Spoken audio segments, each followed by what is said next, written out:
there's just a different type of feeling in the air. I can't quite put my finger on it, but just GameStop's price action is just so odd lately. Like what happened last week on Monday, quick spike to 35, right back down. And that was after an Ortex glitch and the guy on S3 that came out and said, things go over $30, could be parabolic. Sure enough, went over 30, blasted right through to 35, comes right back down, back to slow bleeding downwards. Nothing ever happened. Everybody forgot about it. It's so odd, right? Of course, I'm not a financial advisor. I'm only going to give you my personal thoughts and opinions today, but I think a couple different things could happen, right? One, maybe we get another run back to 35 in the coming weeks or even coming days, and we see another one of those kind of like double top patterns where a lot of times if you look at previous price cycles for GameStop, the price will run up, it'll kind of trail off, and it'll start to kind of come back, and then it'll get near its previous high, and people think, oh, it's about to break the resistance. Let's buy calls, or oh, here we go again, GameStop. YOLO calls. Or at least that's what I believe a lot of people start doing that aren't really following the companies closely. They just follow like the trades, social sentiment, right? All that kinds of stuff. So I think that's why there's always kind of a double top. So it kind of makes me think, okay, well, are we going to get another situation like that again?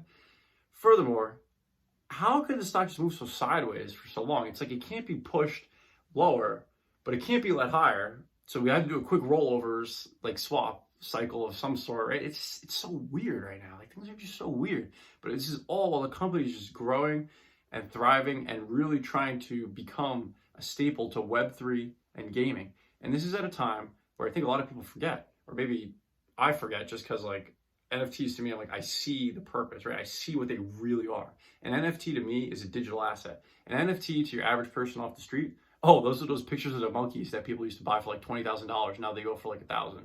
Right? That's what the average person will say to you in regards to an NFT. People truly don't grasp and understand what they are and the power they will have and what they will enable. You'll just say, oh, NFT, it has those 3 letters, that silly name.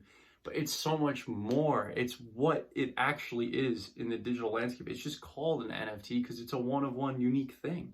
That's all the name is. Like it's so crazy to me that so many people get so caught up on the name NFT. And like I've told people about GameStop stock, and then I say, oh yeah, they're getting into NFTs. They'll immediately, garbage, trash, stupid. I'm like, we don't even know what I have to say. And like, your idea of what an NFT is not really what it is. Like, it's just crazy. Like, and that's why I think just the FUD continues about like, oh, forget GameStop.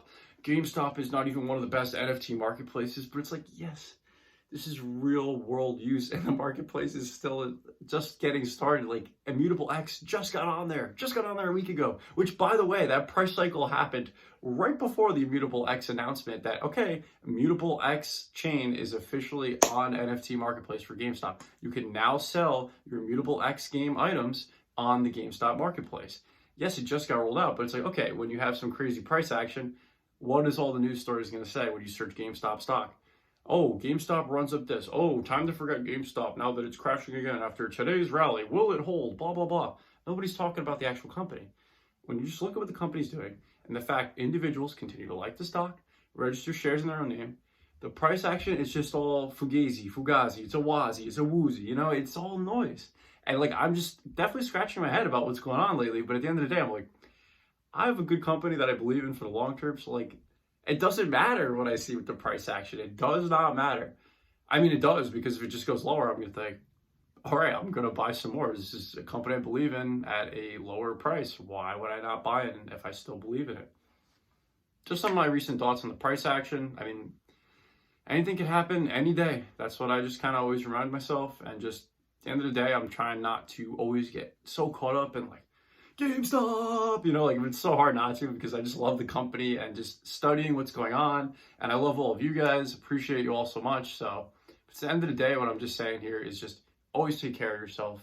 Take time for yourself if you need to. Don't get too caught up in this stuff, like the numbers and just reading into like what the DTC is can just be so like mind-boggling and just hurt your brain sometimes. And just take a break if you need it. Like that's why I've not been making as many videos, but I'm really trying to come back strong. But sometimes I really just feel like I need to disconnect. Like this is so much craziness that I've learned in the past 2 years. I can't believe it, but have a good day.